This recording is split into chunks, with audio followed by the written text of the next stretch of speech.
Executive Deputy Commissioner of the Division of Mental Hygiene at the New York City Department of Health and Mental Hygiene. On behalf of Commissioner Vassan, thank you for the opportunity to testify today on this proposal to establish a needle, syringe, and sharp buyback pilot program. As we know, overdose deaths are at a record high. While data is preliminary, 2021 is projected to be the deadliest year on record in New York City. Between January and September of 2021, nearly 2,000 New Yorkers died of an overdose. During the third quarter of 2021, someone died of an overdose every 3 hours. Worse yet, over the past several years, we've seen increases in racial, economic, age, and geographic disparities. Black New Yorkers and residents of very high poverty neighborhoods had the highest rates of overdose deaths and the fastest growth rate in overdose deaths from 2019 to 2020. Data also shows that the overdose deaths increased citywide. So too did geographic disparities in fatal overdoses. So neighborhoods in the South Bronx, which had the highest rates of overdose and death in 2020, experienced among the largest increases in fatal overdoses in 2021. These disparities are a direct result of structural racism, including policies like the war on drugs and historic disinvestment in these same communities. To address this, the city continues to center equity in our response to the overdose epidemic. Aligned with our equity principles, a key guiding principle behind the health department's approach to the overdose epidemic is harm reduction. As you know, harm reduction is a pragmatic approach to reducing the negative health, social, and economic consequences associated with substance use. Harm reduction incorporates a spectrum of strategies from safer use to managed use to abstinence in order to provide people with the tools, the services, and the supports they need to stay alive and well. The health department strives to apply a harm reduction approach to all its work to address the overdose epidemic. Much of this work is supported through Healing NYC, an initiative that disrupts the opioid overdose epidemic and saves lives. Through this initiative, we conduct surveillance of drug-related health outcomes and use this data to create public awareness campaigns. We fund harm reduction services like naloxone dispensing, provide and expand effective substance use disorder treatment, like increasing access to medications to treat opioid use disorder. So more recently, in 2021, the city built upon the foundation of Healing NYC and implemented new strategies to raise public awareness around fentanyl, increasing drug drop-in and outreach capacity among syringe service providers that serve people who use drugs, and expanding access to medications for opioid use disorder for people who are unstably housed. Each of these new initiatives are examples of harm reduction approaches. Another critical part of our harm reduction strategy is our partnership and support for syringe service providers programs, or SSPs. SSPs are community-based healthcare organizations that offer a range of harm reduction and health services, including sterile syringes and naloxone distribution, overdose education, HIV and Hep C testing and counseling, substance use disorder services, and more. In addition to serving people who use drugs, SSPs also serve the communities in which they are located. SSPs invite people inside from off the streets, connect them to services, and reduce syringe litter by providing people with places to safely dispose of those used syringes, educating community members and people who use drugs on safer syringe disposal, and regularly conducting syringe litter cleanup and distributing sharp disposal containers. In March of 2021, the city substantially increased the capacity of the SSPs in 4 high-needs neighborhoods to clean up discarded syringes by funding the creation of 6 new outreach and syringe litter teams. Additionally, the health department and SSPs have worked together with the state, parks, and community members to install syringe disposal kiosks in key locations around the city. The health department funds SSPs to maintain these kiosks and to dispose of the collected syringes. These initiatives are all intended to engage people into services as well as reduce syringe litter in our community. Between March 2021 and March 2022, the Health Department funded SSP outreach and syringe litter collecting nearly 145,000 syringes. We share the committee's interest in addressing improperly discarded syringes and increasing harm reduction in New York City. In our experience, the Health Department funded outreach and syringe teams have been very responsive to community concerns. So we want to acknowledge the impressive work that these teams have done to reduce syringe litter and engage community members in neighborhoods that bear a high burden of overdose deaths. Lastly, we recognize and want to acknowledge that syringe litter is a product of structural factors, and public drug use is driven by a lack of alternative places for people to use drugs. In November 2021, as you know, New York City supported the opening of the first 2 publicly recognized OPCs, or overdose prevention centers, in the country. The sites are critical to creating safer, hygienic spaces where people can use drugs under the supervision of trained professionals. I will now turn to the legislation being heard, Introduction 609, to establish a clean needle, syringe, and sharp buyback program. We appreciate the bill's recognition of the OPCs as a critical strategy for saving lives and advancing harm reduction in New York City. We also share the goal of this legislation to promote safe disposal of syringes and address syringe litter concerns. However, under existing OPC operations, participants must use equipment provided by the OPC and already must discard of such equipment before leaving. So we look forward to continuing to discuss this bill further with Council. Thank you, Chair Lee, and the entire Council for your continued partnership and commitment to the health and well-being of New Yorkers. With that, I am happy to take your questions. Thank you so much for your testimony, Dr. McCray. So I'm just going to go ahead and ask a few questions and then hand it over to the Deputy Speaker as well for her question on the bill. So just for the record, I know that you mentioned some of these things in your testimony, but which communities are currently at the highest risk for suffering from opioid addiction in the city? At this time, we're seeing the highest rates of overdose happening in the South Bronx and in Harlem, parts of Harlem. But it remains a concern, as you mentioned earlier, across the city. Okay, and according to the data that you have, does the opioid epidemic disproportionately affect certain races and ethnicities? Yes. So we're finding that Black and brown New Yorkers are bearing the brunt of the overdose epidemic. This is consistent with what we see for other health outcomes, including the COVID-19 pandemic. Okay. And what specific resources are being directed to communities who are most at risk? So we've had a citywide strategy. What we did in 2021, we really wanted to raise awareness around fentanyl and the increased risk of overdose. So we did public health campaign, public awareness campaigns. We obviously increased fentanyl test strip distribution. We increased community engagement. And we also established drug checking services at several of the SSPs, including 2 of which are now the OPCs. So in those sites, we have co-located drug checking services. So participants are able to come into those space, use drug checking services to determine what is in their drug supply. We also, in 2021, really focused on kind of reducing harm. We expanded SSP capacity. We implemented the public health vending machines to increase the overall availability of naloxone and other health resources and safer use supplies. We also expanded treatment. We established a same-day BUP for people who are unstably housed, as mentioned earlier, as well in our drop-in centers. And we also just more broadly enhanced services in partnership with health and hospitals, helping to increase system access and coordinating, ED, inpatient stabilization, outpatient clinics, and other kind of, partnerships. Okay.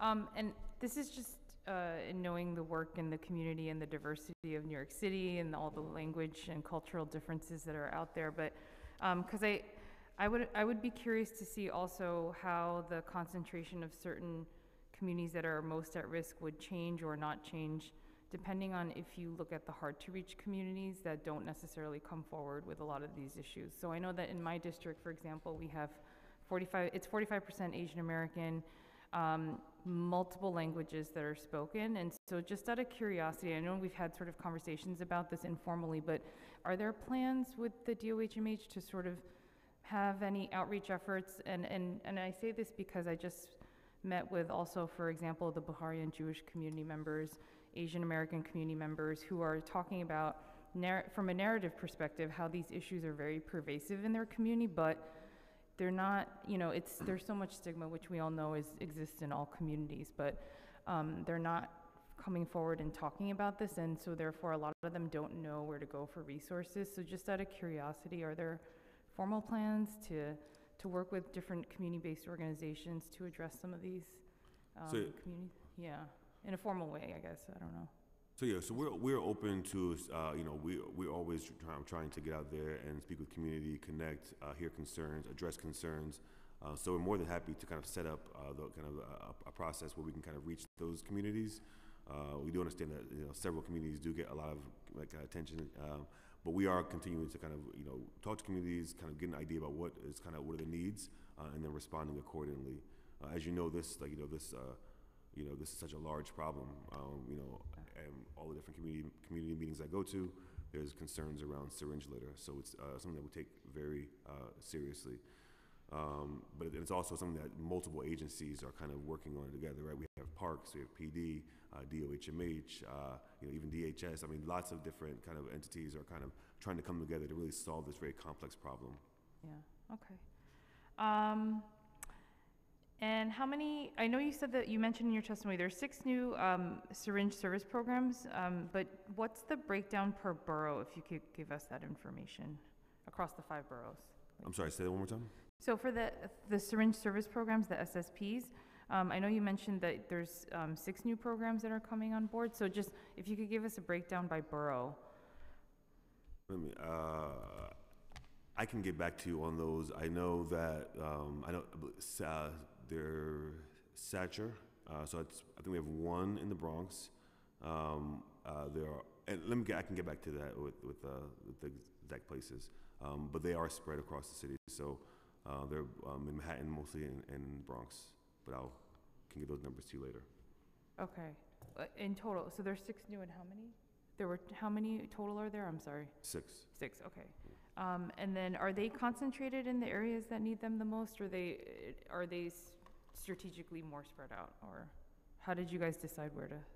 So we go with they're strategically placed in places where there's the highest need and overdoses. Okay.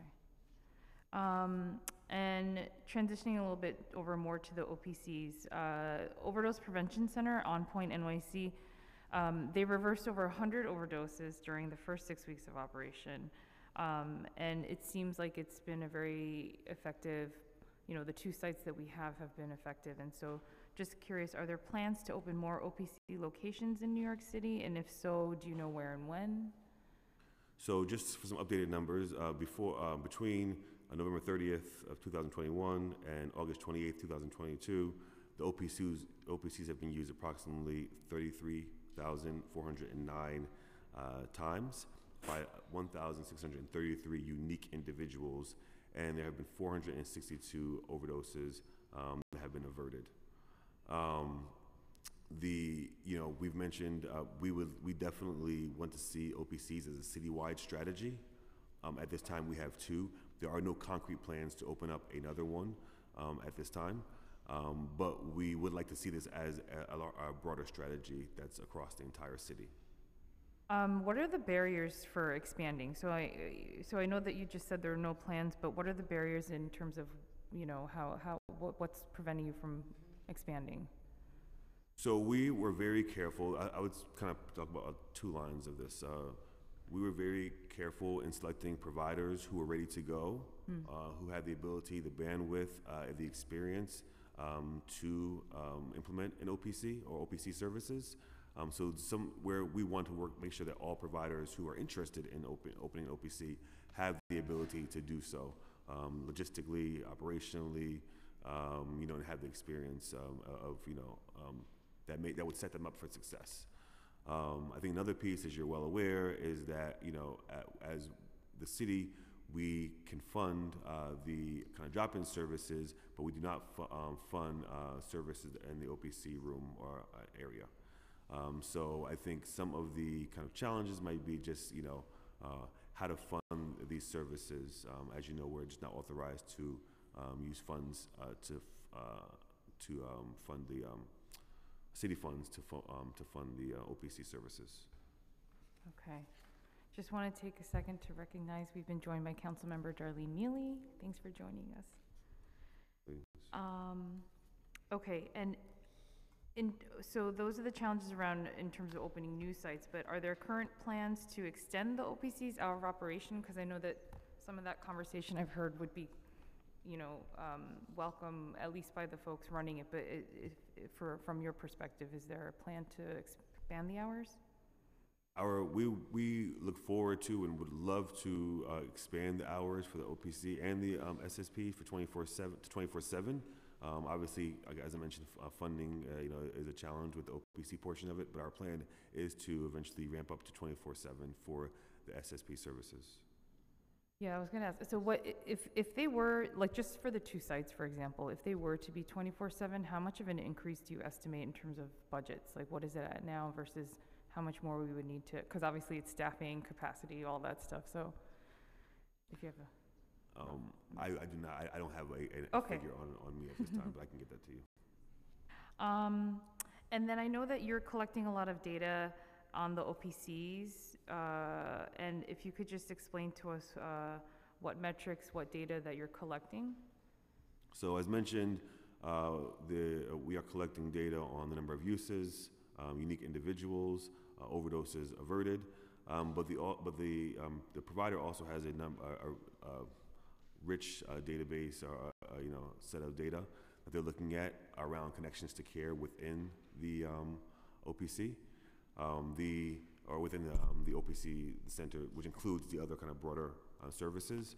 One of the things that we wanted to kind of be clear about is that people come to the OPC and they have access to and utilize a number of other services, including mental health services, substance use services, access to social services, and in one case, even like massages and acupuncture.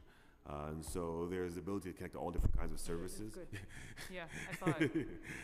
All different kinds of holistic services. So we want to understand kind of how people are utilizing not just the OPC, but also the other services that are within the center, which is the magic of it. Everything's co-located. It's got a one-stop shop. You can get it all there. Yeah, and one of the things, because on my visit, more as a comment, was that because of the acupuncture and the organizations that they're partnering with, a lot of folks that are not using drugs and have opioid addictions are going there just for those services. And so it sort of gives more anonymity, and you don't know who's going in for what, and so it just becomes more of an open, welcoming space, I think, for people to come in. So I have to say it was great to see that too. So I know the answer to my next question, which is listed here, but for the record, and then I'll give my little anecdotal thing after, but does DOHMH, and the OPCs, you work directly with the local precincts, correct? Yes. Okay. And how has that experience been across the two sites? So the providers report a very, very close relationship with the precincts that they're in. Officers will oftentimes bring folks there. They're continuously around in the area providing public safety services, and it's a very strong relationship by all accounts. So we're very happy to see kind of how that relationship has played out.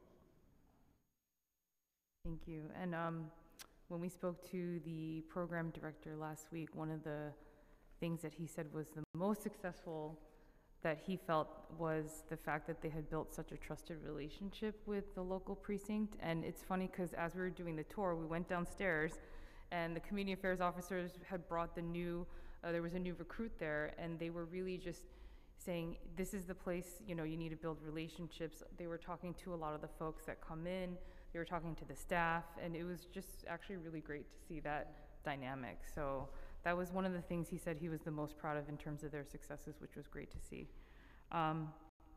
Okay, and then my final question before I turn over to Deputy Speaker is, does the DOHMH have any data on the scope of opioid use and addiction in AA and HPI communities in New York City? And if so, what were the findings? We do collect that data. I do not have those numbers on me at this time, but we do collect that data. Okay, thank you. And then Deputy Speaker, I don't know if you wanted to ask some questions. I don't have a lot of questions. I mean, Okay. obviously, we've had this conversation multiple times, and I would love to allow my colleagues to ask questions, but I do have just to, regarding the, does the Department of Health require data on the volume of syringe litter per community? Do you require, like, if we're out, right, we're working with NIRE, for example, like, are they required to submit data to the Department of Health in regards to the volume of syringe litter that they are picking up from the community? They do. They separate the data that they have because they receive data they receive syringes that are both. They're counting syringes that are both used at the OPC as well as from their pickup. Is there any way to separate that? Is that why are we counting it that way? Because I mean, I'm just wondering, as a tool of measuring success, right? I would want to know, all right, we have 10 providers out on the street. Are we making a dent, right, on the syringe litter issue? And I would, surmise that in my case, this is in the South Bronx, maybe a little bit, in the East Harlem part right now, and it's it's a balancing act. 1 year is like hit or miss. We're not, and I know that they're out there. I see them. They're doing great work, but it would be interesting to know if they're collecting that information and then coming back and saying, okay, this is an area where we need a higher, a more drastic approach. Yeah. I mean, they do collect data and they separate it from kind of what's used there versus what their outreach teams to pick up. I think they also recognize that there's just not enough people to actually do all of the work that's needed, which is kind of what, some of the pieces that you've frequently kind of talk about. It's like there's a lot being done, but it's just not enough in the end. And they do acknowledge that it's just challenging to get to everything. But they do work very, stridently to get to all calls. Yeah, and I think it's important that the public and also the colleagues understand the complexity of this issue, because the introduction of the fentanyl has really changed the game in that it's changed some sort of composition within the individual that has made it much more difficult to treat the actual addiction. And what we're seeing is really the result of that. I think, for me, it's important, whenever I speak about this, I'll get like 10 calls afterwards. Oh, I hear that you have a problem, do you need a program? And I'm like, no, I have an abundance of them. That's not my problem. The problem is that we're treating harm reduction from the perspective of the user, right? That's it. Like, we stop there, and it's at least this is my perception, and we're not thinking about the unintended consequences, right? The impact on the local community, the fact that we are desensitizing the community, that, they're subject to this. Like, I have people looking out of the public housing development, and I have upwards of 20 men, injecting every single day and night. And now, the community has become so desensitized, right, that the language that they're using to describe these individuals is very disrespectful and, and inhumane. But I can see how it would get to that point, right? We don't want to create an environment where now we're normalizing behaviors where young children, specifically children of color, are, engaged in this cycle, right, of dysfunction and, unhealthy behavior. But we want to make sure that the individuals that are using are coming in contact and, provided access to services that are going to cater to every, to all of their needs. So I have to say that because, the conversations have been really rough around, the opioid crisis. And, this is something that, a couple of years ago was primarily in my district and Councilmember Botch's district, you know, again, in Washington Heights in the South Bronx. But now we're seeing, right, that it's a growing problem citywide and nationally. And so I really need the Department of Health to start, because you know, and I don't know that this is a Department of Health responsibility, but I need you to tell me that it isn't, and how you're working on approaching this. It has to be a multi-agency approach. I found that was helpful when we were dealing with the synthetic marijuana crisis on 125th Street. It involved multiple agencies working together. You have, you know, the issue of folks coming into the community to, you know, to sell the drugs. I mean, they're like selling it out like if it was candy in front of, you know, everyone. Like this, there is a policing aspect to this. There's the syringe litter, right, which is the public health aspect to this. This is, you know, there's the harm reduction services. Are those, you know, appropriate? Like just so many layers to this that, you know, it can become complicated. But I just want, you know, anyone that may be thinking, well, you know, the Democrats have gone nuts and the progressives are now going to pay, you know, drug users to buy the drugs. That is absolutely not the intent right now. We have a serious problem in this city, and, you know, it needs to be addressed. And quite frankly, I think that this is the right step in the beginning of that process. And with that, I'll leave it, because I really would love to hear from my colleagues on this issue. And I thank you, you know, for being such a good resource. I know you've been at multiple events throughout my district as well, and you've seen and heard some of the concerns there as well. And you know, I really appreciate the partnership. Thank you. Thank you, Deputy Speaker. And I'm going to now turn it over to my colleague, Councilmember Eric Bottcher, to ask questions. And I believe each of the members will have 5 minutes, but of course, if you need more time. Good morning. Could you clarify the Department of Health's position on the proposal for a syringe buyback program? Does the Department of Health support this proposal or not? So we you know, support the intent of the bill. We are very much committed and share concerns around syringe litter that is being you know, discussed or kind of the community members have concerns about. So we support the intention of the bill. We know the purpose is to really divert kind of the syringes from the street into the OPC. And we fully support, again, the intention to address syringe litter. We are doing our research right now. There are a few syringe service buyback programs throughout the country. One that's notable is in Boston. We have a call coming up with that Boston group to really understand kind of what their data, understand. I mean, some of the preliminary results are pretty promising. We want to know more about kind of how it works, you know, operationally, how they're collecting their data, what they're measuring, and we look forward to having that conversation with that Boston group. You know, one of the things I mentioned earlier in the testimony was that people who come through the OPC specifically have to, you know, discard of their materials before they leave. So we wouldn't really be addressing problems with syringes going back into the community. If you've been to the On Point site, you'll see that downstairs in their basement, they have a stockpile of syringes that they collect kind of on an ongoing basis. And those are syringes that would be in the community. But because of the OPC, they're there in that space. So again, we're kind of looking to do our research to figure out kind of like what makes the most sense, because we want to be responsive to concerns around syringe litter. But we also want to be mindful about kind of unintended consequences as well.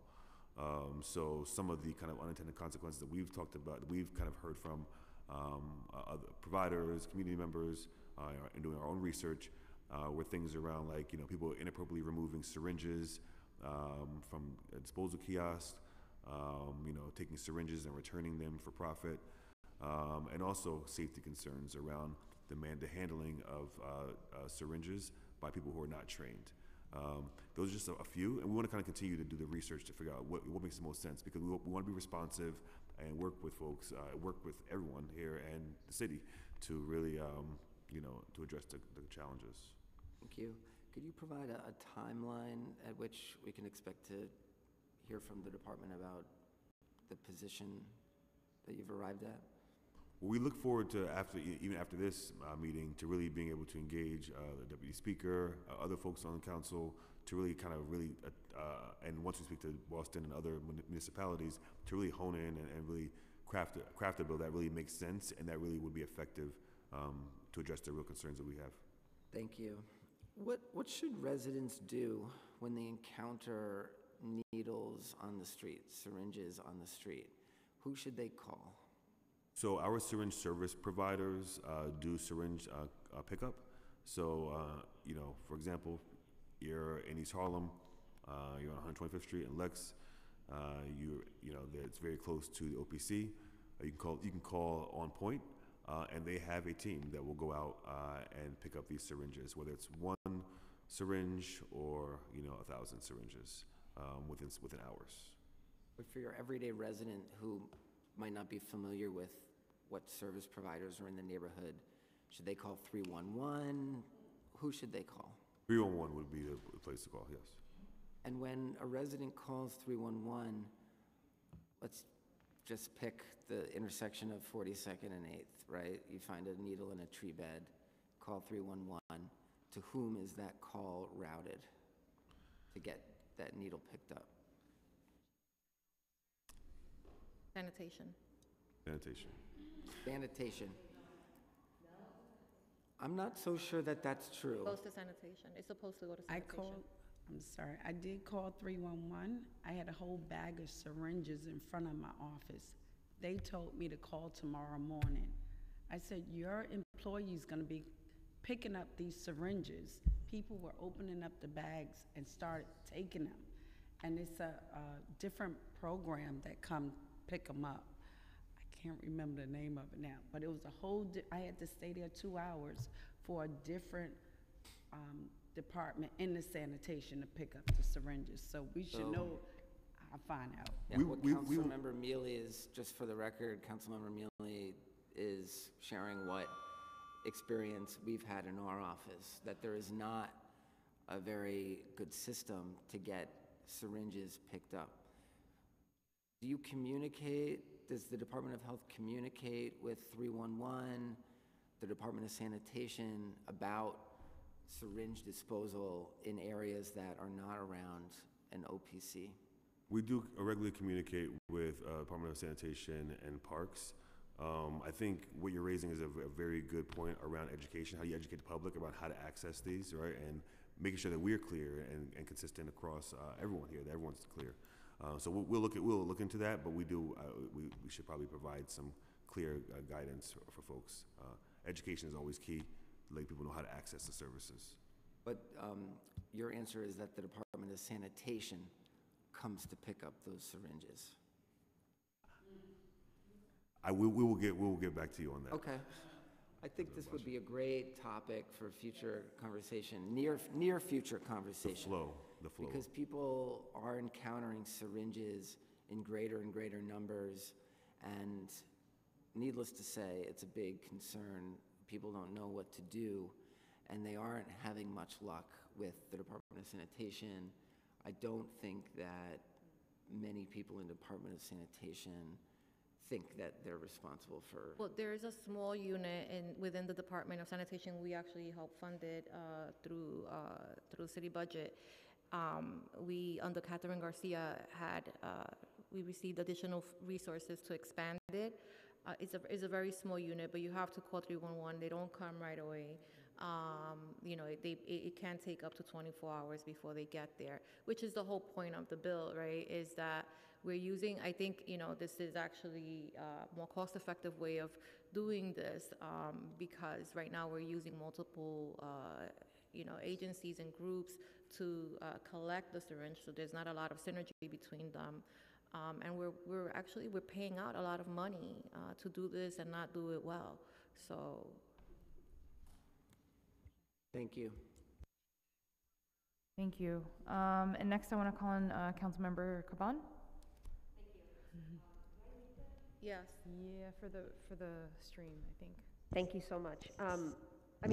First I just want to thank y'all, because I would be remiss not to talk about the fact that the Department of Health was incredibly brave when they expended their time, energy, and resources to making sure that On Point could open its doors to have the first overdose prevention centers in the country, and then the ultimate result of that being one of the most perfect examples of harm reduction and care infrastructure that certainly I have ever witnessed. And it's a really, really beautiful thing, and it was only possible because the department was willing to take those steps at a time in an environment where there's federal, there's a federal court case pending, and I also think that it's likely because of the example that we have set here that we are that much closer to having a really favorable decision in that case, and much more likely that we'll see these kinds of sites across the country.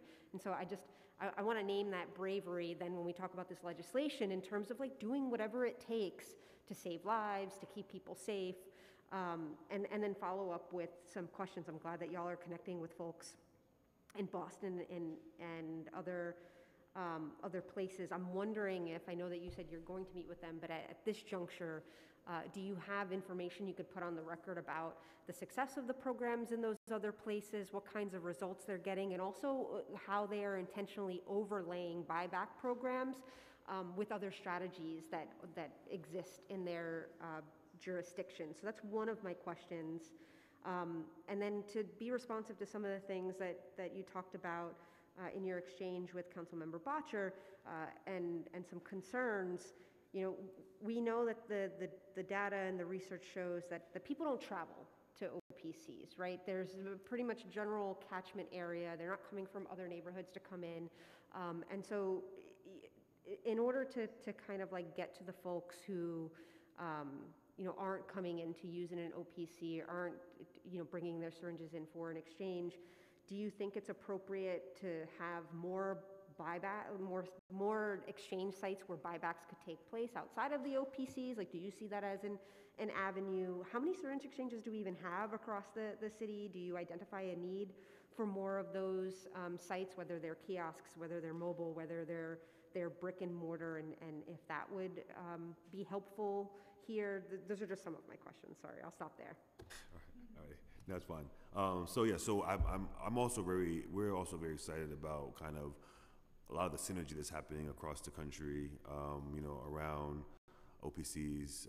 And we're in constant communication with, our federal partners as well as folks at the state and other jurisdictions who are saying, how did you do that? So we're really proud of the work that we put in, for years and years and years to get these up and going. We have 15 syringe service programs, and also a kiosk, various kiosks throughout the city that are maintained by both Department of Health and by Parks. The Boston numbers, what we know from there, some of the preliminary data, before having spoken to them, we kind of have some access to some of the data.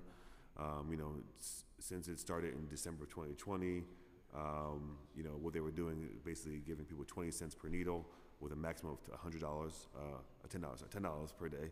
When people return the syringes, outreach workers at that space offer harm reduction services, connection to other services. That's the flow. And they've gotten about 1.7 million syringes collected, so averaging about 22,000 per week. And there's been about 50%. They've cited a 50% decrease or reduction in service requests related to needle cleanup. But again, the data, we want to kind of know more about that, what that really means, and make sure it's not an artifact of other kind of environmental conditions. Are there plans to expand the number of syringe service programs we have in the city? Plans to expand the number of kiosks, and if so, like, what are they? At this time, there are no plans to expand the SSPs, any concrete plans to expand the SSPs, but they are located across the city. We, as mentioned during the testimony, I mentioned during testimony, we have the public health vending machines as well that will be coming out soon, and close to those close to those kiosks will be, close to the vending machines will be kiosks as well. And can I ask one more question, Chair? Thank you. Sure. Do you have any information on what data or research shows in terms of how far somebody will go to make use of an SSP? Like, sort of what is an SSP's catchment area? I don't have that off top of mind. I mean, we do know that people are traveling far for OPCs, kind of more broadly to use. But I can get the information around kind of the literature and look at the literature and how far they'll tend to go for SSP services, which is a different level of service. Yeah. I mean, that would be great information to have, because, I mean, working backwards from there, then it tells you exactly how many we need, right, to sort of get the best outcomes and ensure that as many folks who are using substances are also going to be just as inclined to then turn in that needle. I mean, the same theory applies to composting and trash, and they know if you're within 15-minute walk, then you'll do this thing, and kind of being able to guide behavior and encourage certain behavior through infrastructure. Yes. Thank you. Thank you. Thank you. And we have also Councilmember Vicky Palladino, who wanted to ask a couple questions. Good morning, and thank you for being here. Really appreciate the knowledge that I'm getting today. And I have to say, after speaking to Councilmember Diana here, I have to say that I'm 100% on board with this. I want to address and backpedal a little bit on the safety issues as far as not being able to dispose of the syringes. As she stated, there's layers to this cake. And I want to know, with how many bags did you have outside? 3 bags, so huge bags. Big. Why doesn't this come under hazardous waste? Because it's not sanitation. We have to make, we worry about the way we get rid of computers, we worry about the way we get rid of electronical devices, and yet we have areas in this city that people are wondering how they could clean their own streets up to prevent these kids from picking things up that they could get an infection from, die from. It's becoming normal. This is not normal. And I want to know about that. I also want to know, what's the budget? How much money has the city taxpayer dollars been going into this program that, if implemented properly, which I'd like to be a part of, how we could best go about this? Because this can't go on the way it's going on. This is becoming, as Diana had said, normal activity. They're just not going to these prevention sites or these injection sites. They're doing it out on the street. These kids are seeing it, and then they're dropping their debris on the sidewalk. So it doesn't fall under sanitation. It's hazardous waste. And we need to know, I want to know budget. I want to know about how we're going to go about cleaning up the streets in these neighborhoods. You know, where I come from in my district, I'm in District 19. It's there. It's there, but it's behind closed doors, like in Linda's district. We're neighbors. It's not as it's prevalent, but you just don't know it. The kid's injecting in his bedroom instead of out on the street. So we have to figure out how we're going to help the neighborhoods that are hardest hit. And I'd like to know the budget for this. So for on the budgetary piece, we did expand SSP, cleanup last year. I don't have the budget with me. I can get that back to you. I apologize for that. But the OPC or the SSPs are trained to really deal with, with syringe cleanup. I share concerns around like children's safety and people who have access or who are coming into contact. Sorry. But the thing is, I don't mean to interrupt, and I'm sorry. That's fine. The thing is, the way you're going about the cleanup isn't working. Yeah. It's not working. It's failing. And I just want to know what steps we could take as a council and implement what needs to be done. I brought up hazardous waste. Why isn't this considered hazardous waste? A computer is, a telephone is. Why isn't the syringes and every other thing? Why isn't that considered hazardous waste? Yeah. I cannot speak to why it's not hazardous waste, but I can say that we are very much committed to going to where the services need to be, where there's higher rates. We're trying to be responsive to that. Like I said, we did expand outreach at the SSPs. And we are, the health department has taken a very strong kind of, place-based approach, like going to spaces, providing services in places where it's needed most. We know that there are in some spaces where it's needed most. It's really a We have only 6 spaces in 5 boroughs. Yeah. 6. There's 8 million people here. I keep going, whenever I'm in a hearing, I keep relating back to budget. I always relate back to the population of this city. And I understand that you're running Boston as a model, which we all need a model. But New York is always a little bit different than every place else.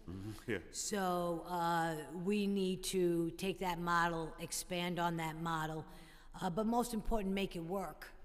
So while we're throwing money again, like I say a lot of times, and people have me on record as saying so, shot glass over Niagara Falls doesn't work. We need to go to the highest hit districts and apply our energies there. They are at risk. These kids are at risk. I have a playground across the street from a woman's homeless shelter that is riddled with needles all the time. The civic associations take it upon themselves to pick it up. But these are needles, used needles. What do they do with the used needles? They put them in a black shopping bag so nobody knows what they are, and they go into regular garbage. That's a fact. So, need help with that. We need to expand on that. So, thank you very much for your time. And I really appreciate Deputy Speaker's kind of the bill and the intention of the bill, right? It's like, how do we do this? And I think that's a conversation we want to continue to have, and set a goal for ourselves. We do think that there's a need to make sure we get syringes off the street, and we want to make sure that whatever strategy that we're employing is the best. So I think Is it possible to concentrate on districts like Diana's and your district and Councilman Botch's district? Is there any way that we could just Linda's in my district is okay. We're okay compared to these other districts. These districts need help. And what are we doing? I mean, 1 in every borough? It doesn't work well for me. And I want to know the money that's being spent. Doesn't work well for me. Questions that need to be answered. Thank you. Thank you. Which we will definitely follow up with. And finally, Councilmember Mealy, go ahead. I just have 2 questions, really, because that was a traumatized day. And I do concur that it has to be a waste department, maybe, that after you call 311, they told me to call sanitation, and I called sanitation, spoke to a supervisor. They said, no, wait until tomorrow morning. And it was so sad to hear that. I said, your employees come to pick up these needles. And then I tried to call the intergovernment relations. Couldn't get through to no one. It seemed like no one answers the phone anymore. So we only stayed about, I could say, 4 hours making sure. I can't remember, I thought our deputy speaker would say what department the name was, that we could get that out to everyone. If they see needles, call that department. So I think I'm gonna put it in my newsletter to make sure if anyone see needles, who to call. But I heard that you said something about holistic. What holistic things that you do with individuals when they, after, I guess, shoot up and in your facility? So I say holistic in terms of the kind of whole person care. So when you go to an OPC, you're able to not only use under supervised conditions, but you can also have access to these other services, basic needs, showers, clothing, Acupuncture. Acupuncture. That also. Yeah, all of it, all of that. It's like kind of considering kind of a suite of services And the OPC services, which is a supervised consumption space, is one of the many services that are offered in that space. Okay, It's a whole person care. okay. Then, I know I heard you say that they cannot come in with their own equipment, right? They cannot leave with their own equipment. No, they cannot- can't cannot come leave. in. If they have their own shoot-up equipment, they can't come in the facility with it. You said they have to discard it before they come in. No, they can't leave the facility with used supplies. You still, I said, if someone come into the facility, they can't have their own works. Yeah, They can? yes, but they can't leave with dirty syringes or used materials. So they could come in with their own, shoot up, and y'all will discard their works? Yes, we discard everything that comes in or that leaves. Yeah, before it leaves. Okay, then, so if some people do not come inside, how is the trash picked up around that area? So the On Point has a really robust outreach team. So they're regularly kind of outreaching into the community, and they're also responsive to calls from community members and anyone really who spots a syringe, and they'll go pick it up How often does that happen? daily. Huh? Daily. Daily? So what's the recourse? What are you putting in place that you could maybe have people stand outside and say, no, you can't do it here? What is the plan to try to make those areas a safe haven that you don't have to bring someone out to clean up? Yeah, I mean, we did, again, increase kind of SSP's outreach capacity or the capacity for the SSP providers. And part of that, there's the ability to do additional outreach. Because even if you have a small outreach team who's out every day, as Deputy Speaker mentioned, the volume still surpasses what can be picked up by those teams. Wow, okay. Thank you for your service, but I know we have to see what department name it is that if we call 311. He says it's a very small department. Yes, that's what he said. We come back, circle back, I hate that expression, but. Circle back, yeah. Yes. And I mean, We come back to the same thing. yes, Yeah. I literally couldn't leave because I knew it was a safety hazard to my district. And this was right in front of my district office. We keep assuming that the people who are using are of sound mind. They're not. So if they're doing whatever they're doing, and they're doing it on the steps, they're doing it all over the place, everybody's posting everything on Facebook, you see it everywhere. So this is no secret. They're not using the centers, they're all over the streets. And if you think for one moment they're gonna say, well, let me dispose of this safely, I think everybody's making a big mistake in assuming that these people are of sound mind. They are not. They are Thank not. you. And it was so sad that I had to really stay there and wait and wait and wait. And it was, blood was in some of the syringes. It was disgusting. So please, I would love to see how this pilot could go in every district. Thank you. Thank you. Madam Chair, for having this important hearing. Thank you. No. And I just want to note, we've been joined by Councilmember Shahana Hanif.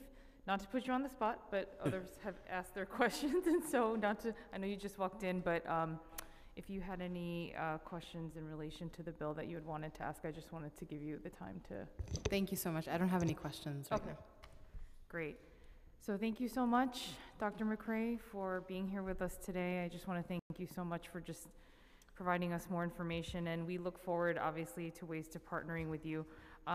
And just my one final question I would have to say that I have is, obviously you know that there's a lot of interest from the council members here, especially on this committee, to helping DOHMH address a lot of these issues. And so, how can we as a city council sort of further support DOHMH's effort to address the crisis, the opioid crisis in general? Because I know it's not just, like Deputy Speaker mentioned, it's not just this, syringe buyback bill, and this is not just the only issue, it's multifaceted. So if there are any suggestions or ways that you have to partner with us, we'd love to hear that as well. I mean, I think specifically for this specific bill, I think continue to have conversation and really think about what makes the most sense. I think we like to make sure that we're doing initiatives that are sound, that are data driven, that make sense, and that are going to solve the problem. So I think continue to be in conversation. I think is always most helpful. Thank you. And if you guys have not, I would definitely encourage everyone to visit one of the OPCs. It was really great. And I think all of us should go, because it's very eye-opening. And I think, a lot of us, for example, Councilmember Caban and I and other colleagues, we've been having sort of offline conversations also about, for example, Boston and other cities and what we can do to replicate. So I think that'll be good ongoing conversations to have. So thank you so much. We're open. Can I just add something very briefly? Is that I like just the PSA that we all should be visiting. People from other cities and states are they're coming here to visit our OPCs. And so the fact that we are here and able to walk through their doors on any day at any time, I just encourage folks to And Dr. do it. McCray will come too. You were there when I went. It was awesome. Yeah, we did it together. Yeah. Yeah, the center has a very, in the kind of spirit of transparency, opens really the doors to anyone who wants to come and check it out. So if you want to come, we're more than happy to kind of arrange that for you all. So absolutely. Thank you. Thank you so much. Thank you. Road trip. Alrighty. Thank you.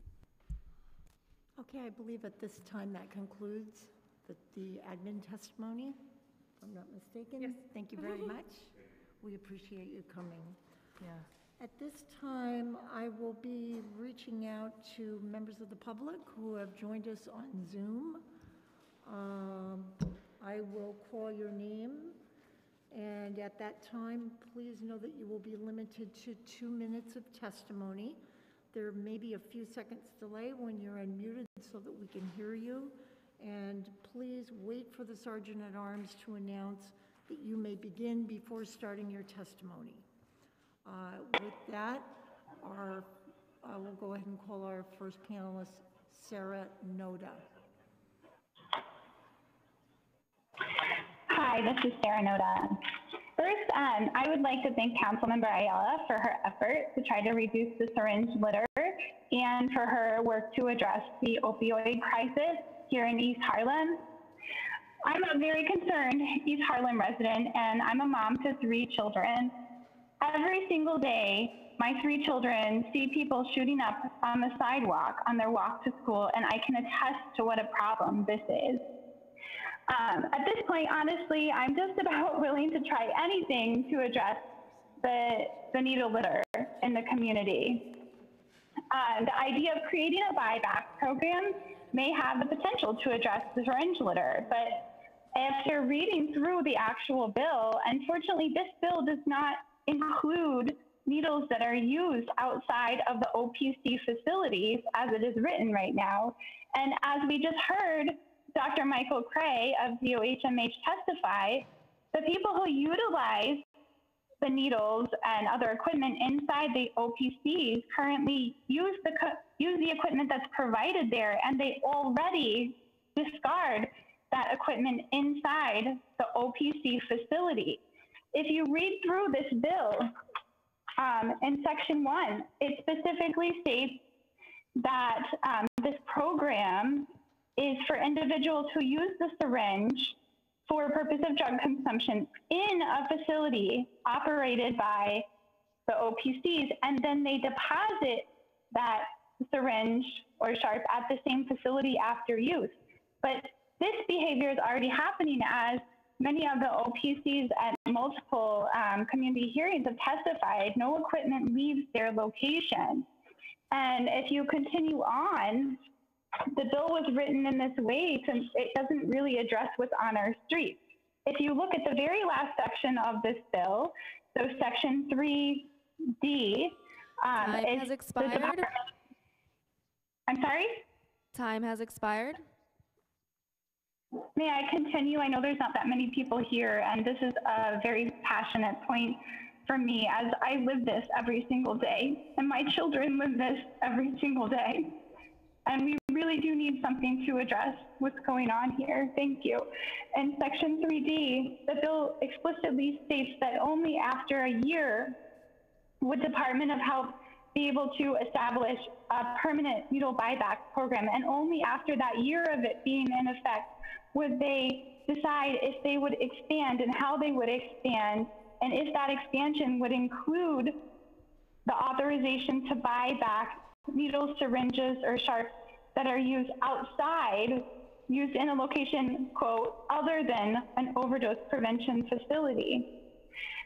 And I don't see how this is going to work for us this way. I have other concerns about this bill because it gives Department of Health a full year from the time this bill is implemented to actually begin this syringe pickup program. And I think a more reasonable amount of time, as you know, Councilmember Ayala stated, it's a very simple bill. A more reasonable amount of time for an adequate program should be around 6 months to implement. And I also have concerns about the fact that only Department of Mental Health would be deciding the future of this program following that first year of implementation. I think that the community and people that live in the communities affected should have some input on whether the program is working or not. In addition to this, with the reporting section of Section 3 and what has to be reported by the OPCs, I want to know more. This is very minimal. I want to know, well, I also, as a whole, I would like to know where the money is coming from for the buyback program. In addition to what's listed and knowing the names and locations of the participating facilities, I'd like to know the number of needles that are handed out by each of these facilities compared to the number that they're taking back in. I'd also like to know, as far as the money handed out, like I would like a monthly and weekly breakdown from each facility for the amount that they're paying to buy back these needles. And I don't want to keep you guys forever. I have a lot that I could probably say, but this idea is promising, but as it is written, it's not written in a way that would make a significant impact on our streets because it only addresses what is actually going on inside the OPCs right now. And finally, you know, I really would encourage council members to look into how the Boston program is run. It's my understanding that they go out onto the streets and collect the needles. So it's a very different program. And it's also privately funded. I'll just add that in there. But I think we need a more detailed proposal here to truly address what's going on our streets, as opposed to just addressing litter and containment of litter inside the OPC, which Dr. Michael Cray has already testified stays inside. That's it. Thank you. Has expired. Thank you, Sarah. And thank you for staying on and listening to all the questions and the testimony from Dr. McCray. And, you know, we will definitely take your concerns and notate them and see how we can. I don't know if you wanted to comment. Well, hold on, sorry. I would like to clarify that the language in the initial bill was a little bit confusing. I can see why it would give the impression that that's what we were doing, but we're not. This is not the OPC relationship to this program is that it would, I think, and this is still conceptual, we're trying to work our way through it, is that it would incentivize folks in the community outside that are in the parks, littering in the parks and in our public streets to bring the syringe to the OPC. It absolutely has nothing to do with individuals. This program is not geared towards individuals that are already receiving those services. So that language will be amended to reflect the true intent of the bill. Thank you for that clarification. And, you know, it's good that, you know, we have the whole point of this is so we can get the feedback from the public and adjust it. So thank you so much. Thank you, Sarah. And of course, I want to acknowledge our colleague, Councilmember Natasha Williams. Also, not to put you on the spot, but we're actually at the point of wrapping up. So I just wanted to know if you had any questions on the bill based on what you've read or any sort of, no comments? Yeah, okay. Okay. Thank you, Chair. If we inadvertently missed anyone who would like to testify in person, please visit the sergeant's table now and complete a witness slip. If we inadvertently missed anyone who would like to testify virtually, please use the raise hand function in Zoom, and I will call on you in the order of hands raised. Seeing no one else, I would also like to note that written testimony, which will be reviewed in full by committee staff, may be submitted to the record up to 72 hours after the close of the hearing by emailing it to testimony@council.newyorkcity.gov. Chair Lee, at this time, we've concluded public testimony for this hearing, so I will turn it back to you for closing remarks. Okay, thank you so much all for being here. And as we heard today, there's a lot of work and synergy around this topic and this issue. So I look forward to working together with our colleagues and DOHMH administration to make sure that we continue to expand a lot of the services that are being offered and just to take the feedback from all of us here to make this program stronger. So thank you all so much. And with that, we are concluding today's hearing. Thank you so much.